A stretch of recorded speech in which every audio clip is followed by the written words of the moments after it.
Bienvenidos un jueves más a Encuentros con.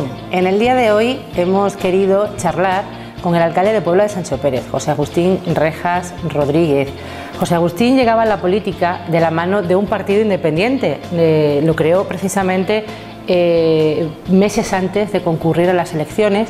Era la Unión de los Socialistas Independientes Peranos. José Agustín, como muchas otras personas cansados de la vieja política, decidió en esos momentos dar un salto y hacer algo de forma activa por mejorar y cambiar la vida de su pueblo y de sus vecinos. Eso es algo que hoy, con la España vaciada, está teniendo mucha repercusión política. Pero José Agustín lleva ya 11 años como alcalde, fue uno de los primeros alcaldes independientes de la comarca y también de la provincia, y a lo largo de los 11 años de gestión queremos saber qué dificultades se encontró en aquel momento cuando ese movimiento independiente no era tan común como ahora y qué situación se encuentra ahora el ayuntamiento. José Agustín, bienvenido. Muy buenas tardes, muchísimas gracias. Hoy es común, es popular el ser independiente, el hablar de una plataforma que pide que se trabaje por esta España vaciada, por esta Extremadura rural, pero hace 11 años había pocos los que disteis un paso al frente para dar voz precisamente a quien no la tenía. Hombre, es cierto que había pocos ayuntamientos que estaban gobernados por partidos independientes. Yo estaría por decirte que creo que somos el único partido independiente, porque lo que hay o lo que había en otros municipios eran listas abiertas, ¿vale? En el caso, por ejemplo, de Bienvenida es una lista, luego posteriormente en Burguillos del Cerro también empezaron con una lista. Creo que en La Parra también tenían nombre, pero creo que también era una lista. Entonces, bueno, somos de los, digámoslo así, los pocos partidos constituidos como independientes. De hecho, en estos años, en las diversas legislaturas que hemos ido pasando, las diversas elecciones a las que hemos ido concurriendo, es cierto que un poco por lo mediático que hemos sido en Puebla de Sancho Pérez, pues se han puesto en contacto personas conmigo que querían cambiar las cosas en su pueblo y que como me pasó a mí, ¿no? Pues dentro de las estructuras bipartidistas, pues resultaba imposible o muy complicado. Y entonces, bueno, pues he visto gente que la verdad que se ha puesto en contacto conmigo porque querían concurrir pues a las elecciones pues con un partido independiente. Porque parece que no, pero es que el tema de las listas abiertas es complicado. Tienes que buscar avales, gente que quiere en la lista. Y sobre todo en los pueblos pequeños es complicado, porque aunque parezca mentira, con todos los años que han pasado desde el fin de la dictadura, la instauración de la democracia, en los pueblos pequeños sigue habiendo miedo. No sé por qué, sigue habiendo miedo a ser libre, a expresarte como tú quieras, a pertenecer a quien tú quieras, y sigue habiendo miedo a hacer ciertas cosas y la gente todavía es muy reticente a expresar abiertamente pues, que tiene tendencias políticas o que le gusta más una cosa que otra, ¿no? Y bueno, la verdad es que después también concurrimos a elecciones formando coalición con Extremeños, ¿vale? Que nace del PRESCRE. Y bueno, pues nosotros en su momento pues decidimos que igual que nosotros habíamos hecho algo por nuestro pueblo con un partido político independiente, ¿vale? Que salió del dinero de nuestras casas, que nos juntamos una serie de amigos con unas ideas más o menos parecidas y con ganas de trabajar por nuestro pueblo, pues surgió también la oportunidad o la idea de apoyar a este nuevo partido político, entre comillas, que es Extremeños, formados por los miembros del PESCRE. Y bueno, y un día pues tenemos a Extremeños, tenemos a la coalición de USIP Extremeños en Puebla de Sancho Pérez, tenemos a Extremeños en Feria y tenemos a Extremeños en Burguillos del Cerro. O sea que, y en otros pueblos que han visto incidencia, pero que bueno, que al final se han solventado, que también podían haber estado formando coalición con nosotros, porque nosotros al ser un partido podemos firmar una coalición con otros partidos políticos y ponerle un nombre que englobe, como era por ejemplo el caso de Burguillos del Cerro. Burguillos del Cerro no querían perder su identidad como Despierta, me parece que es Despierta Burguillo. Y claro, si entraban a formar parte de Extremeños, al ser ellos una lista abierta, pues claro, su identidad la perdían, ¿no? Entonces, bueno, pues yo les eché una mano a la forma coalición con Extremeños y entraron por nuestra coalición, ¿vale? Y pudiendo conservar Extremeños despierta Burguillo, ¿vale? Nosotros en ningún momento quisimos que pusieran un sí, porque evidentemente las siglas de un sí son exclusivas de nuestro pueblo. Y la verdad es que, bueno, que es complicado, pero que se trabaja y se puede trabajar. Muchos pensarán que este programa lleva, esta es la segunda edición o el segundo capítulo, y hemos decidido precisamente empezar contigo, José Agustín, porque quizás sea el pueblo, al lado de otros más grandes, sea el pueblo más pequeño, pero precisamente porque, como bien dices, hubo muchas dificultades. Viniste a la política, aunque tenemos que reconocer que la política en tu vida lleva mucho tiempo, pero llegaste a esta política rompiendo esquemas.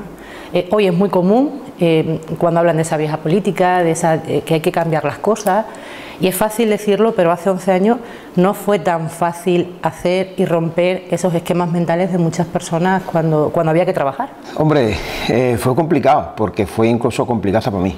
O sea, por el hecho de que mi padre fuera miembro férrimo activo del Partido Socialista Obrero Español desde tiempos inmemorables de la dictadura y de UGT, y yo haber vivido mi infancia y mi madurez desde el año 83 hasta el 97 que fallece mi padre, siendo el alcalde del PSOE, pues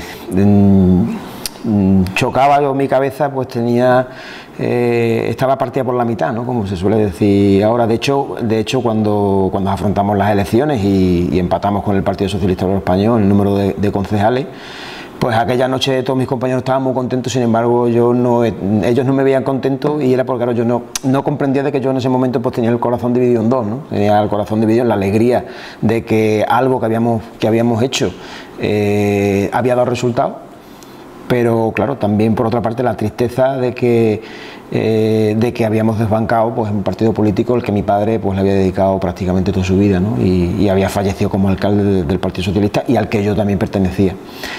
Es muy complicado porque tienes que aguantar muchas cosas, yo he aguantado comentarios aquí como que de cartelitos por ahí, como que eran el único partido socialista que había en el pueblo y cosas de esas, y bueno, yo le explicaba a la gente, creo que con criterio, que el socialismo no es propiedad de nadie.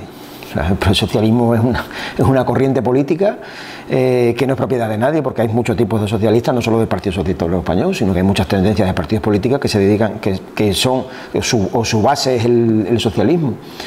Y bueno, la gente le chocaba la cosa de que no que hubiera dos partidos socialistas, ¿no? Sino que habían estado toda la vida votando al Partido Socialista Obrero Español, y ahora le resultaba como chocante no seguir votando al mismo partido, ¿vale? Pero tener a lo mejor la confianza de votar en otra persona que no llevara esa sigla. Entonces fue complicado, la verdad es que fue complicado. Yo sinceramente, cuando llegó el momento, yo pensaba que en un momento dado no podía salir bien la cosa. En realidad yo lo hice porque la gente me lo pedía por la calle, no por otra cosa. Entonces no te puedes fiar nunca de lo que diga la gente, porque ya lo vemos en las encuestas de las elecciones, ¿no? Pues la gente cuando nos entrevistan le dicen una cosa y luego cuando llega a la urna ponen otra diferente, ¿no? Pero bueno, en aquel momento la cosa se dio bien. Es cierto que han pasado 11 años, que entramos al mundo de la política y entramos al consistorio a ciegas, porque yo lo he comentado siempre a mucha gente, ¿no? Que el que era alcalde era mi padre, no yo. O sea, yo iba con él a todos sitios, yo iba con él a reuniones del PSOE, a mítines, a reuniones de amigos, a pescar, a cazar, a huelga, ¿sabes? Con una mentalidad que tenía mi padre, que fue la que me inculcó a mí, y es la que realmente yo, en mi opinión, comparado con la política que hay hoy en día y con el comportamiento del Partido Socialista en estos últimos años, no tiene absolutamente nada que ver con lo que defendía mi padre, ¿no? Pero sí es cierto que muchas veces me acuerdo y tomo como ejemplo pues que no hay que ser fanático en las cosas, aquí hay que tener la mente abierta, que como decía mi padre, primero somos personas y luego cada uno que sea lo que quiera, que sea verde, rojo, blanco, azul, del Barça, del Madrid, del Atlético de Bilbao, pero primero somos personas y como personas que somos nos tenemos que respetar. Evidentemente la figura y la presencia de tu padre en ti tiene que ser muy grande, porque lo sigue siendo en Puebla. Hace este año 25 años que falleció, y yo creo que en todas las casas de los socialistas, bien de UCI, bien del PSOE, de cualquier tipo de socialismo de izquierda de Puebla, reja padre, porque además es reja padre y reja hijo, sigue presente. Tú ahora como padre, con niños también que están ya en una edad de empezar a preguntarse cosas, a querer saber algo más o empezar a ver la vida de otra forma, la saga Reja es muy importante en Puebla. No sé, tus peques cómo pueden llevarlo después de haber aguantado también prácticamente toda su vida, aguantando a un padre alcalde que muchas veces los vecinos no dejaban a sus hijos disfrutar de su padre. Hombre, yo te voy a decir una cosa, yo tuve la grandísima suerte, digo tenido porque aunque hayan pasado 25 años, aunque uno iba a hacer 25 años, a mí me sigue pareciendo que fue ayer, ¿no? Yo he tenido mucha suerte, y es que mi padre tiene una implicación política grandísima, política, sindical con sus compañeros. Yo he seguido sus pasos, ¿no? Todo el mundo dice que bueno, cada uno tiene su vida, cada uno tiene que hacer sus cosas, pero yo, el ejemplo de vida que me dio mi padre a mí y que dio en mi casa, ¿no? Y que le dio a la gente, pues ha marcado un poco mi carácter, ¿no? Mi manera de ser, ¿no? Cuando falleció mi padre, pues se quedó muchas cosas en el tintero que yo en estos últimos años, pues la verdad es que he puesto en valor y que he acabado esos objetivos. De hecho, uno de los principales objetivos que me queda es que estamos ahora ya en vías de la adquisición de un solar, es hacer una residencia de ancianos, que mi padre, pues, era un proyecto que tenía justo para empezar el proyecto en ese mismo año o al año siguiente en el que falleció, ¿no? La Casa de la Cultura también estaba en vías de empezar la construcción, y muchas cosas que se quedaron en el tintero, que yo he rematado estos últimos años, y que aparte de que luego hemos hecho muchísimas cosas más y hemos ido encauzando las cosas. Mis hijos, yo sinceramente, mi padre no me adoctrinó como se puede adoctrinar por ahí, por ejemplo, como con el Corán, todo el día con el Corán, ahí pim pam, o como cualquier otra persona que quiera adoctrinar a sus hijos a que hagan en la vida lo que ellos quieren. Mi padre, cierto es que mi padre quería que fuera abogado, y que fuera abogado laboralista, ¿vale? ¿Por qué? Porque él venía de la lucha obrera en la época de la dictadura de Franco, perseguido por ser socialista y por ser miembro de la UGT, y para él era una prioridad su pueblo y sus compañeros de trabajo. Yo hoy en día, a mí me pasa exactamente lo mismo. Yo llevo 11 años de alcalde, pero sí es cierto que también llevo 11 años con el sindicato USO, representando a mis compañeros bomberos, aunque 4 años anteriormente también estuve en el mundo sindical. Es extenuante, o sea que cuando tú eres pequeño y ves las cosas que hace tu padre, bueno, muchas veces pues no echas cuenta, ¿no? Pero cuando eres mayor y te metes en la misma piel, te das cuenta de que para hacer las cosas bien hay que echar infinitas de horas. Seguramente que yo haya echado más horas que... Bueno, seguramente no. Seguro que he echado muchísimas más horas que mi padre, porque su trabajo era en la DITE y mi trabajo son los bomberos de la Diputación de Badajoz. Entonces son 15 parques de bomberos, la amplitud del servicio hace que yo me tuviera que desplazar a muchísimas reuniones a Badajoz, a la visita a parques y a una serie de cosas. El ayuntamiento, o sea, mi padre trabajaba por las mañanas en la DITE y atendía el ayuntamiento por la tarde, exceptuando si se venía al trabajo porque tenía que atender algo.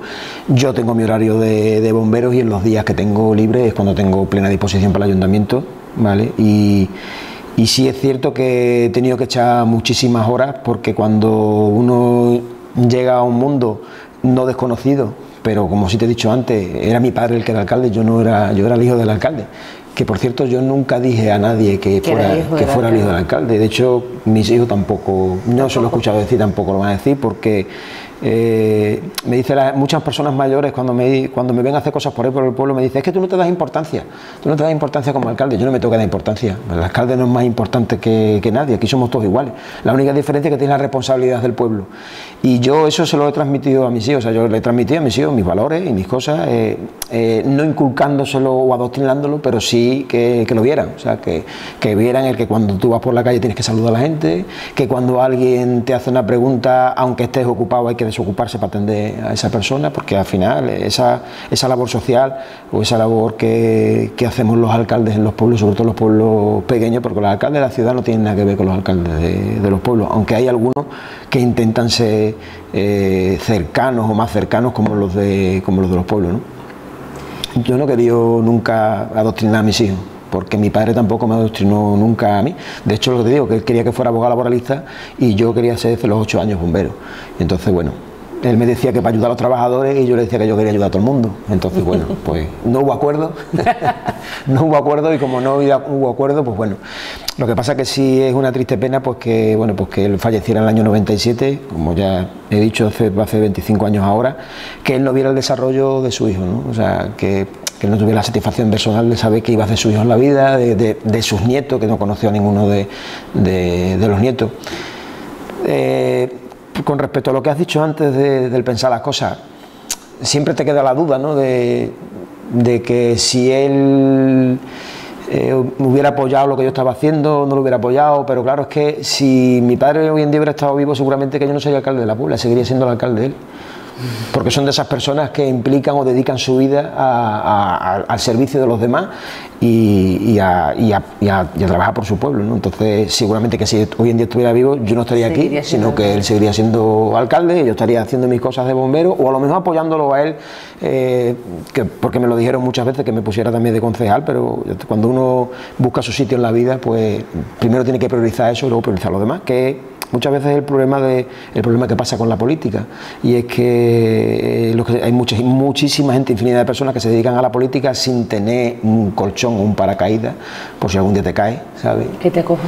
Y que te acojan, ¿no? Entonces yo, muchas veces que vinieron compañeros de mi padre a buscarme, pues yo siempre, hasta que cogí la plaza de funcionario en el servicio de bomberos de la Diputación de Badajoz, pues siempre les decía que no, porque yo primero quería tener mi vida encauzada y encuadrada, y luego a partir de ahí pues hacer lo que me apeteciera. Hablamos de tu padre, de Rejas, pero muchos que nos vean y no lo conozcan a él y no te conozcan a ti, pueden pensar que quizás hayas tenido tu vida en la política más fácil por haber nacido en la casa que naciste, pero hay que decir que los dos habéis tenido la misma piel y nunca nadie os ha regalado nada, todo os lo habéis currado, tanto en vuestra vida profesional como política, como sindical. Memorable es aquel encierro en la Candelaria de todos los trabajadores de Díter, pero no menos memorable es aquella huelga que hicieron en el Parque de Bomberos de Zafra para reivindicar mejores derechos para el Parque de Bomberos, pero también para la seguridad de sus vecinos. Sí, sí, sí. Hombre, a mi padre no lo regaló nunca nadie nada, a mí tampoco. Además que yo no he querido nunca que me regalaran nada, no me gustan los regalos. O sea, de hecho, desde que estoy aquí hay gente, ¿no?, que te tiene cariño, que te conoce de toda la vida, ¿no?, y te quieren regalar cosas, y siempre les digo que no, porque no me gustan los regalos, y menos en las circunstancias en las que estoy. Yo soy agradecido, además yo en mi casa yo presto todo, o sea, mi capacidad de pedirle a alguien algo es reducida casi que a nulo. O sea, porque yo prefiero comprarme algo antes que pedirle el favor a nadie. Sin embargo, yo luego doy todo lo que tengo y presto todo lo que tengo. Es una condición humana que es la misma que tenía mi padre. Lo que pasa es que mi padre, bueno, se pensaba que todo el mundo era bueno como él, y luego la realidad no es así. Y yo sí es cierto que yo viví muchos momentos en el que yo le hacía compañía cuando íbamos a otros sitios, en el que vi muchas cosas de esas, ¿no?, muchas puñaladas traperas que te meten, y que hay mucha gente buena, pero que también hay mucha gente mala, y de todos los colores, no solo los hay de unos colores, sino de todos los colores. Cierto es que mi padre tuvo que batallar mucho. Yo he batallado mucho en los bomberos. De hecho, fui el primero y el único que pasó prácticamente la primera noche de huelga de hambre que hicimos en la puerta del parque, y estuve allí, bueno, hasta que causé baja, ¿no? el gesto detalle, que son cositas que se te quedan para ti, es que mi mujer llevaba 10 días en casa con mi hijo que tenía 10 días recién nacido. O sea, yo dejé a mi mujer en casa con el niño y me fui a apoyar a mis compañeros y a encerrarme con mis compañeros porque yo era parte de aquel proyecto. En aquel entonces yo no tenía el respaldo de ningún sindicato. O sea, yo me tiré, como digo, me le di levantar la cabeza y me tiré yo solo. Ya me había pasado en Diter antes cuando estaba trabajando en Deus Diter. Y yo creo que nunca le he fallado, a nadie, creo que nunca he decepcionado a nadie y que lo más importante de todo es que nunca he decepcionado a todos aquellos que veían en mí la figura de mi padre, creo porque al final son las personas las que tienen que decir si lo estás haciendo bien o lo estás haciendo mal, ¿no? Pero yo creo, en mi opinión, porque además es lo que he hecho, ¿no? Y es lo que he intentado hacer todos estos años. El mundo del independentismo, de los partidos y de los pueblos es muy complejo, porque se cierran muchas puertas, porque es complicado encontrar gente que aun estando en partidos políticos fuertes, grandes, del típico bipartidismo, lo comprendan. Hay muchos que los comprenden porque han tenido luchas internas. Entonces comprenden y saben lo que es el tener que batirte el cobre cuando hay gente que está intentando cerrarte las puertas por todos lados, porque es lo que pasa hoy en día. Hoy en día el bipartidismo no va a desaparecer nunca, porque está claro que, aparte de que llevamos muchos años así, cuando hay muchos partidos políticos hay un cierto desorden que a todo el mundo no le gusta y que seguramente en un punto en concreto ese desorden que conlleva muchísimas cosas, entre ellas el abuso, porque si hay algo con todo el tema de los regionalismos y todas estas cosas, es estupendo que la gente luche, que los que somos independientes en nuestro pueblo luchemos por nuestro pueblo, los que seamos regionalistas luchen en su región, pero si trasladamos ese concepto, lo queremos trasladar al gobierno central, estamos haciendo exactamente lo mismo que los independentistas de Cataluña y con los independentistas del País Vasco. Estamos haciendo exactamente lo mismo porque queremos llegar allí, o sea, entre comillas, para aprovechar esa oportunidad para sacar el beneficio personal. Y cuando uno va a la política nacional no tiene que ir a sacar beneficio personal o propio de su región, tiene que hablar del bien común. Y tú en tu región, si gobiernas en tu región como independiente, intenta que tu región acceda al mayor número de cosas posible y llevarlos gestionados de la mejor manera posible, sin seguir órdenes de nadie, porque eso es lo bueno que tiene el ser un partido independiente, que no viene nadie de arriba a decirte lo que tienes que hacer, ni a marcarte unas directrices ni unas pautas, ni a decirte que tienes que respetar una disciplina de partido. Que eso es una cosa que estamos viendo en estos últimos años, que la disciplina de partido obliga, aunque ya cada vez se ven más momentos en los que se rompe la disciplina de partido, porque frente a la disciplina de partido está la opinión de cada uno. Y los que están en ayuntamientos, los que están en diputaciones y los que están en administraciones regionales no dejan de ser personas y no dejan de empatizar con sus vecinos y no dejan de saber los problemas que tienen sus municipios y sus regiones. Entonces muchas veces eso te hace el intentar ser valiente y romper la disciplina de partido, pero eso al final muchas veces trae consecuencias. Entonces, el tema de los partidos independientes es una cosa que está en auge, porque la gente está muy cansada, porque hoy en día las redes sociales son un arma infalible a la hora de publicitarte, de mover las cosas, pero es un arma de doble filo, porque lo mismo te va bien para publicitarte, pero lo mismo te puede marcar, es juego contra tuya y te puede hacer el mismo daño. Agustín, si te parece, vamos a cortar para unos minutos de publicidad y enseguida vamos a recordar los problemas que había en Puebla cuando llegaste al ayuntamiento y la situación actual de Puebla, que 11 años dan para mucho. De acuerdo, muchísimas gracias.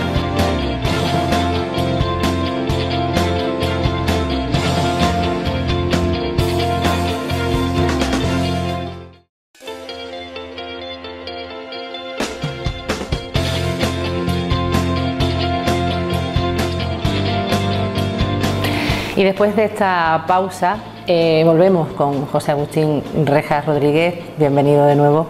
Buenas tardes otra vez.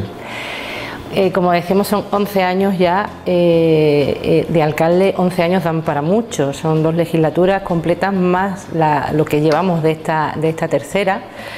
Puebla ha tenido sus años, sus dificultades, sus momentos álgidos, sus momentos menos álgidos.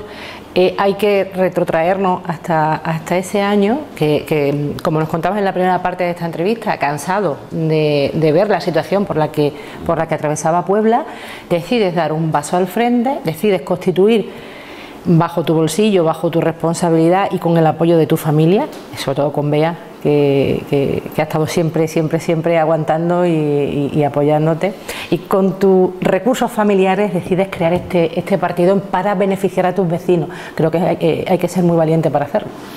Bueno, la conformidad de mi mujer al 100% no era, pero bueno, ella... yo venía de unos años difíciles con mis hijos recién nacidos. Todo el que tenga hijos sabe que los primeros años son muy complicados, tanto en la convivencia como porque son muchas noches en vela, muchas noches sin dormir, con 2 niños que además se llevan prácticamente casi que 2 años, porque yo tenía la convención de que había que tener los niños, las etapas hay que empezarlas y acabarlas. Entonces, mientras más pronto se acabara esa etapa, ¿vale? Porque ahora ya tiene uno 15, el otro tiene 13 y ya estamos en otra época, en otra etapa diferente, seguramente más complicada que cuando eran niños chiquininos con 2 o 3 años. Pero bueno, y bueno, mi mujer ha sabido estar en su sitio y apoyarme. Y hombre, yo desde luego, cuando yo hice la inversión, no la hice de mi casa, del seno familiar, o sea, yo la hice de mis propios ahorros. Mi mujer trabaja también. Pero cuando yo me arriesgué a tirar este camino hacia adelante, el dinero que yo saqué, lo saqué del seno de mi familia, pero era más bien de mi parte, ¿no? Entonces, bueno, sabía que arriesgaba un dinero y que no lo iba a volver a recuperar, pero estaba arriesgando sobre la seguridad de que mis cosas en mi casa estaban bien hechas, que en definitiva al final lo que hay que hacer en las administraciones públicas, tratarla como si fuera tu casa, con el mismo cariño que si fuera tu casa, con la diferencia de que el dinero no es tuyo, y como no es tuyo es súper importante que el control de ese dinero sea más importante todavía que el propio dinero tuyo. Mi mujer, bueno, ella lo ha llevado. También está claro que también le dije que iba a estar 2 legislaturas, que eran 8 años, y estamos ya en el tercer año de la tercera legislatura. Ya se plantean muchas cosas, pero también es cierto que yo tengo ciertos objetivos que no se han podido cumplir, porque eso es una cosa de la que hemos estado hablando antes con el tema de los impedimentos, y es el hecho de que cuando tú entras en una administración pública no sabes cómo funciona, no sabes lo que funciona, no sabes cómo hay, porque no había transparencia, como ha pasado en la inmensa mayoría de las administraciones. A mí me preguntaba la gente que qué iba a hacer, ¿no? Porque yo tenía un programa un poco generalizado, hablando un poco de todo. Pero me preguntaba la gente que por qué no concretaba exactamente qué iba a hacer, ¿no? Yo se lo explicaba a la gente, digo, yo no puedo concretar qué voy a hacer porque no sé lo que me voy a encontrar cuando llegue al ayuntamiento.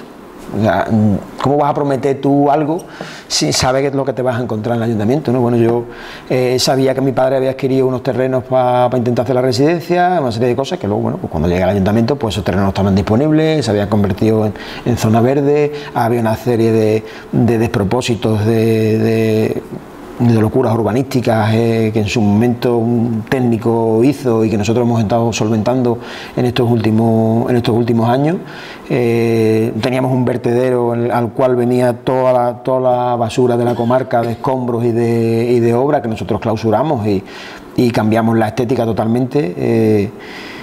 Sectorizamos el pueblo, porque cada vez que pasaba algo con el agua, pues había que cortarle el agua a todo el pueblo, ¿no? Estos años, pues bueno, hemos sectorizado el pueblo y ese problema ya se ha acabado. Solamente se genera un problema en un sitio puntual, y ese sitio puntual es el que padece el problema, pero bueno, se intenta acortar los plazos lo máximo posible, ¿no? De hecho, estos años pues hemos hecho concesiones, por ejemplo, a Promedio, con el tema del ciclo integral del agua, porque para nosotros era bastante complicado el hecho de la renovación de las infraestructuras y de dar un servicio de calidad, ¿no? Y Promedio, la verdad es que en estos años ha demostrado que aunque es un gigante, se ha vuelto un gigante, pero que tiene una responsabilidad grandísima con los municipios de toda la provincia, y que a nosotros también un poco pues nos salvaguarda, ¿no? En esos aspectos, ¿no?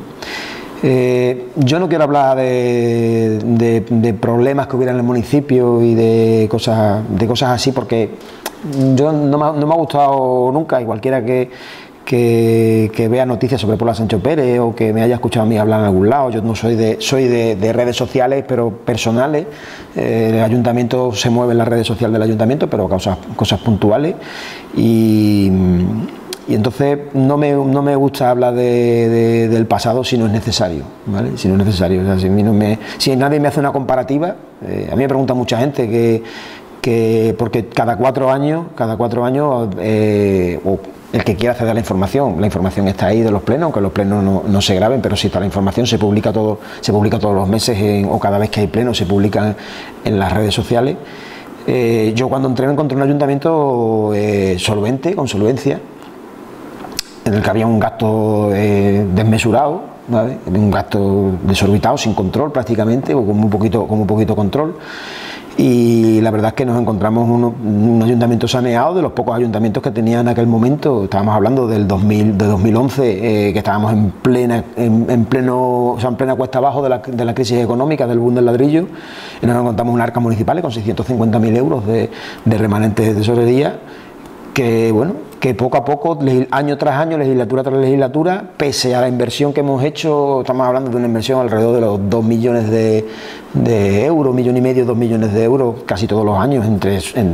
Cuando hablo de inversión, me hablo al gasto que hace el propio ayuntamiento, no solo de inversiones, sino de salarios de trabajadores, todo lo que se mueve, que al final el dinero del trabajador sale a la calle y luego vuelve otra vez al mismo sitio. O sea, ese círculo que es el que nunca hay que dejar de incentivar, porque al final el consumo es el que mueve la economía de cualquier sitio. Da igual que tú tengas muy buenas infraestructuras y muy buenas cosas si el dinero no circula, ¿vale?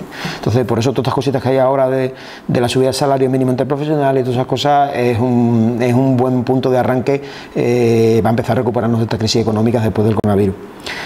Y como te digo, todos estos años hemos seguido hasta el punto de que cuando entramos había 650.000 euros las arcas municipales, y a la última fecha de liquidación, no de este año sino del año anterior, teníamos 4.050.000 euros en las cuentas municipales, ¿no? Pese al gasto de haber hecho inversiones y un montón de cosas que también se han ido quedando en el camino. Como te he dicho, complicado al principio, sí, puertas cerradas, muchísimas, sobre todo porque hubo gente que se prodigó en intentar hacernos la vida imposible para que fracasáramos, ¿no? Eso es lógico. O sea, cuando tú ves algo que es amenazante para ti, pues siempre intentas atacarlo. Y eso es lo que le suele pasar a los partidos independientes, a las coaliciones independientes y a todos estos partidos que ahora resurgen, y unos resurgen, otros renacen, ¿vale? Porque es cierto que siempre existió el regionalismo y siempre ha existido el partido independiente, pero que nunca ha visto un boom y un auge como el de ahora, ¿no? Que esto viene ligado a lo mismo, ¿no? Al desencanto de la política, a que por desgracia vamos como borregos al matadero, y ese desencanto pues hace que ahora mismo pues haya un resurgir de partidos regionalistas y partidos independientes en los pueblos, y que haya una nueva creación, ¿no? Yo cuando se habla de Podemos y de Unidas Podemos, Unidas por Extremadura, etcétera, etcétera, yo hice lo mismo que hicieron ellos en su momento, pero al nivel de mi pueblo, y como yo muchos otros. Pasa que esto fue un movimiento a nivel nacional, que eso ya es complicado, eso ya es torear a colación de que este fin de semana hemos tenido un tratamiento taurino. Eso ya es torear las ventas, o sea, ya torear una plaza, no torear una plaza de tal. Agustín, voy a hacer un inciso, quizá no sea igual que lo que a nivel local, sino que ellos subieron y digamos que ese boom tan alto que cogieron lo fueron perdiendo. Sin embargo, USIP, ¿no? Sí. Tiene mucho más mérito lo que ha hecho USIP en Puebla. Yo creo que sí, ¿no? Porque, hombre, estos años, pues bueno, frente a que te digo que es complicado, ¿no? Complicadísimo, porque tú llegas, que es lo que estábamos hablando antes, que llegas a una administración pública desconociendo qué es lo que te vas a encontrar.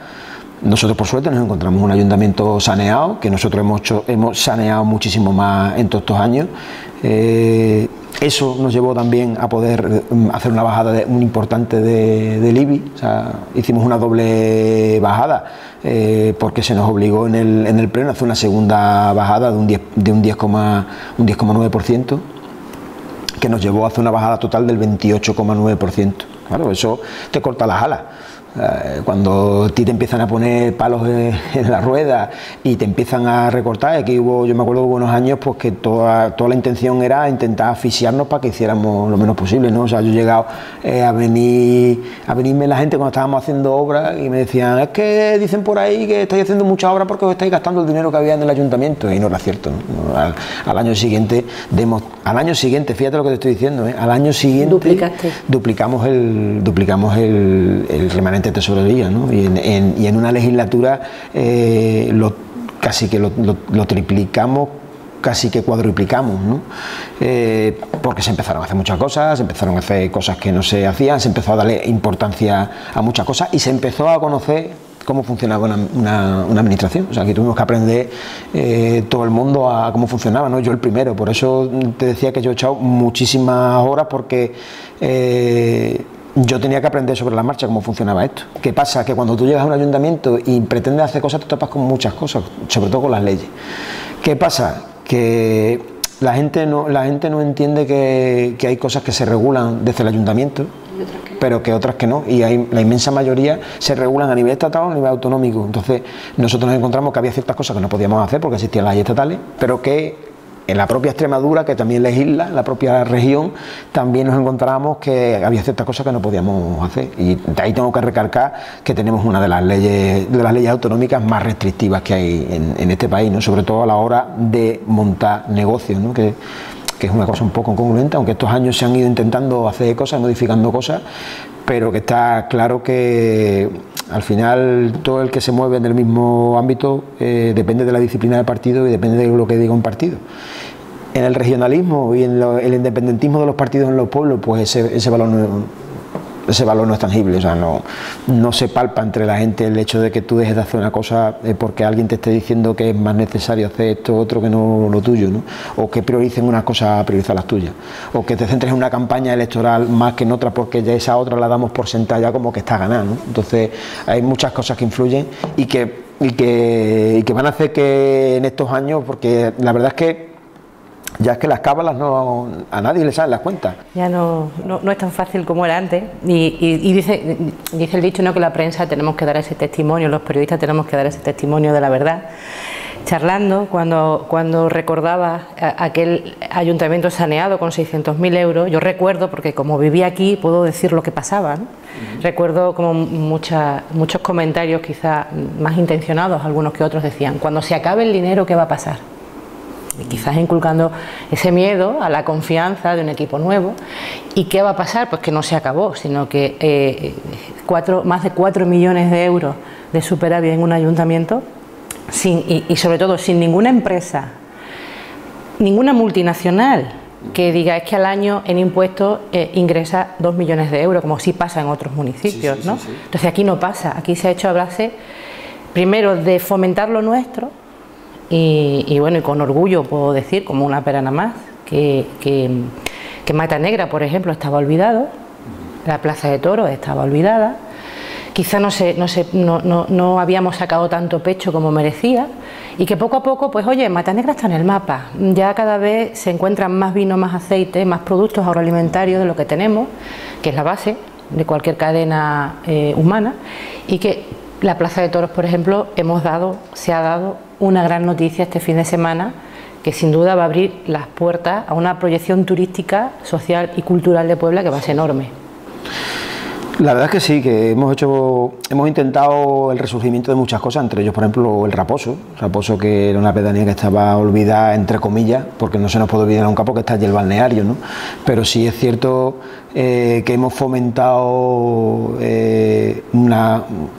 esa relación o esa simbiosis que tiene que haber entre las empresas grandes y fuertes del municipio con sus inquietudes y necesidades, porque en definitiva al final el ayuntamiento es un generador de servicios, no un generador de empleo. Los generadores de empleo son las propias empresas, ¿no? Entonces el ayuntamiento tiene que intentar pues mimar mucho todas esas empresas, sobre todo está claro que las empresas fuertes hay que estar siempre apoyándolas. Yo el balneario del Raposo tengo una excelente relación con ellos.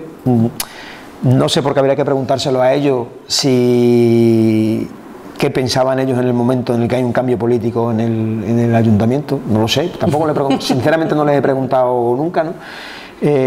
Su opinión sobre mí hay que preguntárselo a ellos. Yo siempre les he acompañado a cualquier historia. De hecho, la última obra que se ha acabado ahora, porque en este año 2022 vamos a tener, yo creo que va a ser un muy buen año, muy buen año. Todo el mundo esperábamos que la recuperación del COVID fuera el 2021 y por sorpresa para todo el mundo no ha sido el 2021 la recuperación del COVID, pero yo creo que sí va a ser el 2022.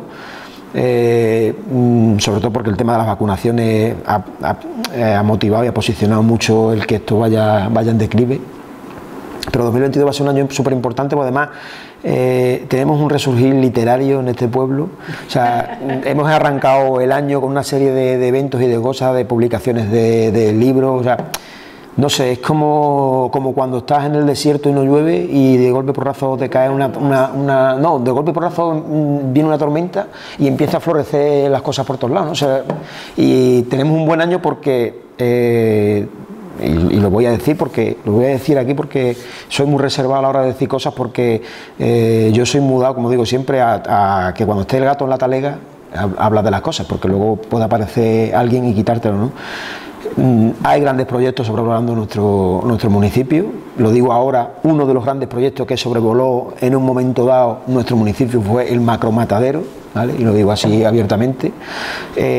Pero claro, las circunstancias no eran las buenas. De hecho, pues aquí estuvo haciendo consultas Avante, que todo el mundo conocemos que es una empresa pública de la Junta de Extremadura, pero no llegó a buen puerto porque sí teníamos un enclave extraordinario en el tema de comunicaciones, pero no había infraestructura y el ayuntamiento pues no podía afrontar el hecho de llevar una infraestructura a un sitio, ¿no?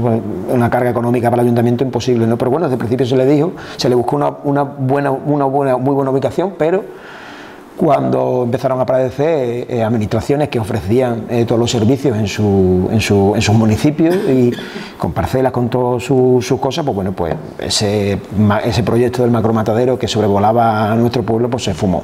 Ya está. Entonces cierto es que con la prudencia que me caracteriza en su momento no hice ningún tipo de alusión, porque podía haber hecho cualquier tipo de alusión, haber dicho, me han venido a preguntar del matadero y tal y igual, ¿no? Y yo he revolucionado, pero ¿qué necesitáis de revolucionar si no sabes si la cosa va a acabar bien o no? Entonces yo en ese aspecto siempre me he considerado prudente, lo soy en mi vida y creo que uno debe trasladar las cosas de su vida cotidiana a todo aquello, a lo que hace, ¿no?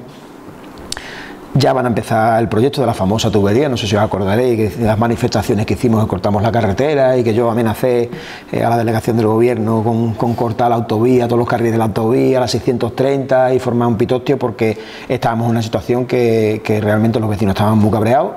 Que todo el mundo comprendemos que las líneas y las cosas están obsoletas y que renovarle cuesta dinero, pero que en un momento dado pues hay que atajar, ¿no? Hay que atajar, sobre todo cuando te están sobrevolando una serie de proyectos importantes que al final necesitas que esas infraestructuras estén ahí y estén en buenas condiciones. Hemos tenido muchos problemas con el teletrabajo, con el tema de los microcortes. Mucha gente ha vuelto durante la pandemia a teletrabajo en el pueblo, y ese incremento de población que hemos tenido, pues hay un momento que se veía en peligro por el tema de que no podían trabajar por el tema de los microcortes, y la gente no quiere que tú le des una solución de, pues mira, si le pones un SAI como yo tengo aquí en el ayuntamiento, que tengo SAI para todo el mundo, pues mira, pues eso absorbe los microcortes. Claro, eso es un parche, ¿vale? Eso es un parche. Entonces Endesa está trabajando en la renovación de las redes para que no suframos el tema de microcortes.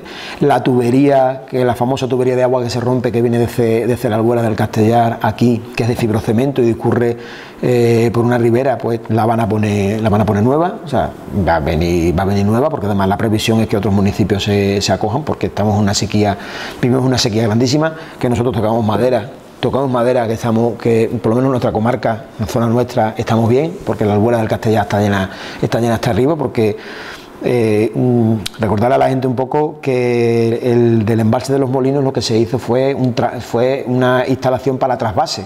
O sea, nosotros no bebemos de agua de los molinos, bebemos el agua del pantano de Zafra. Se hizo en su momento una obra de infraestructura en aquellos años de la sequía tan grande que hubo, para hacer trasvases de agua si fuera necesario, ¿no? Entonces, Nosotros tenemos garantizado el suministro de los municipios que dependemos de eso. Los acuíferos no están como han estado otros años, pero sí es cierto que los municipios que tiran mucho de pozo, como Los Santos, como Medina de las Torres, pues siguen nutriéndose. Nosotros tenemos nuestro pozo de Soto también del Moral, y los pozos están a pleno rendimiento y hasta ahora no nos han fallado nunca. Y bueno, yo creo que nosotros podemos aguantar un poco más el chaparrón de lo que se avecina, porque la sequía va a ser bastante importante. Entonces, todos esos ese gran proyecto que viene, la Diputación de Badajoz, que ha acabado ya en esta semana, está ya rematando, y creo que a partir del día 20 se hará la inauguración de ese tramo de la carretera del Raposo, desde la 630 hasta el núcleo del Raposo, un compromiso de Miguel Ángel Gallardo Miranda, al cual le tengo que dar las gracias, porque fue de las pocas personas que me trató bien desde un principio, desde el inicio, cuando entró como presidente, que yo ya llevaba 4 años de alcalde, pero la verdad es que siempre nos atendió muy bien. Cualquier cosa que hemos ido con el balneario de Raposo, siempre además una predisposición impresionante sobre cualquier tema, sobre cualquier cosa. Yo creo que para mi entender es uno de los mejores presidentes de la Diputación que ha pasado por la Diputación. Yo aquí lo dejo caer. El salto a la Junta de Extremadura debe de ser cualificado, o sea, no por el hecho de tener una carrera, no por el hecho de tener unos estudios o una carrera, se puede ser mejor o peor gestor, porque está más que visto en el panorama que tenemos. Bueno, es que las mejores gestoras siempre han sido las amas de casa, y desgraciadamente poca formación tenían. Efectivamente, tú lo has dicho, las mejores gestoras, las amas de casa. Yo, que he tenido que estar muchos años de amo de casa, me posiciono también en esa parte. Entonces, el hecho de que el presidente de la Diputación pueda dar el salto a la Junta de Extremadura, si lo da, a mí me parecería perfecto, porque esa sí sería una verdadera carrera. De estar a pie del cañón con tu vecino, sabiendo los problemas que hay, porque la cruda realidad que tenemos hoy en día, que es que el político que llega arriba en las grandes instituciones no ha pasado antes muchos de ellos no han pasado antes, por no decirte casi que todos, no han pasado antes por una experiencia en un ayuntamiento. Y la experiencia política más gratificante y también la más sacrificada es la de los ayuntamientos. Además, es el día a día, es en el que tú diferencias entre el que empatiza, el que empatiza o el que simpatiza, ¿vale? Y la persona que se dedica a la política, que primero ha empatizado con los vecinos de su pueblo, cuando llega arriba seguirá empatizando. Y cuando tú llegas arriba, conociendo los problemas que hay abajo, se ven las cosas de otra manera. Yo escribí un artículo para un periódico en el cual decía que, claro, que no es lo mismo el que sube a una cumbre, que lleva todo el trabajo arrastrado desde abajo, que el que vive en la cumbre y lo único que ha hecho en su vida es mirar desde arriba hacia abajo, ¿no? Una perspectiva totalmente diferente. Yo creo que muchas de las cosas que pasan, de que se regulan y que se legislan, es porque no es que haya un desconocimiento, sino que no hay esa cercanía o esa complicidad con la pirámide. Que nosotros no dejamos de ser la pirámide. Esto es una pirámide como cualquier otra, como la pirámide alimenticia o como la pirámide de los animales. O sea, los pueblos, la base de una pirámide, tú estarás arriba, pero si la base de la pirámide no está bien asentada y no funciona bien, el resto de la pirámide tiembla. Entonces eso es una cosa súper importante a la hora de que todo este auge que hemos hablado antes, de que los partidos regionalistas y los partidos independientes en los pueblos están surgiendo o resurgiendo, es precisamente por eso. Agustín, se nos ha acabado el tiempo. Yo me quedaría mucho más tiempo charlando contigo. Sin duda volveremos a emplazarte a seguir charlando, porque sin duda muchas de las cosas que nos has contado es una enseñanza de vida, sobre todo para la nueva política, para aquellas nuevas personas que están pensando en cómo mejorar la vida de su pueblo. Es fundamental, porque como bien decía, no es lo mismo hacer un programa electoral a nivel nacional que hacerlo a nivel municipal y mirarle a la cara y saber que a esas personas le tienes que cumplir con lo que has dicho. Dejas un ayuntamiento cuando acabe esta legislatura, se termina con un ayuntamiento con un superávit económico como pocos. Viniste a la política con tus propios medios, sin pedirle prestado nada a nadie, pero además, algo que no se ha dicho aquí y que mucha gente quizá no lo sepa o no lo recuerde, que llegaste a la política y no cobrabas como alcalde, con lo cual no eres el político al uso ni el político que tiene en la mente mucha de hecho llegué a la política y sigo en política sin cobrar. Y eso hay que decirlo. Cobro mi asistencia pleno como cualquiera de los que están aquí, no cobro más por ser alcalde, cobramos exactamente todos como concejales que somos lo mismo. Y bueno, eso fue algo que me criticaron aquí. Pues yo me acuerdo de que en aquel momento mi homóloga en el Ayuntamiento de Zafra estaba siendo criticada porque se había subido el sueldo. A mí me estaban criticando aquí porque no iba a cobrar, ¿no? Es un contrapunto, hay una cosa que es, bueno, y lo he dicho siempre, esto, la condición, uno tiene que llevar siempre la condición humana allá donde vaya, la condición como persona tuya. Y yo ya soy servidor público, por suerte, ¿sabes? Que no todo el mundo puede tener esa suerte, y mi condición pues no me dejaba cobrar. Y hasta la fecha de hoy sigo, y creo que seguiré hasta el día que la gente no quiera que siga o que yo decida que tengo que continuar con mi vida. Muchísimas gracias. Gracias a vosotros. Con esta entrevista, con este encuentro, con esta charla con José Agustín Reja, queríamos conocer cómo ha ido estos 11 años al frente de un ayuntamiento, con un partido político independiente, sin ampararle ninguna sigla detrás, rompiendo ese bipartidismo en el municipio, y sobre todo como un ejemplo de que evidentemente y por suerte no todos los políticos son iguales. Nosotros volvemos la semana que viene. Muchas gracias por estar ahí.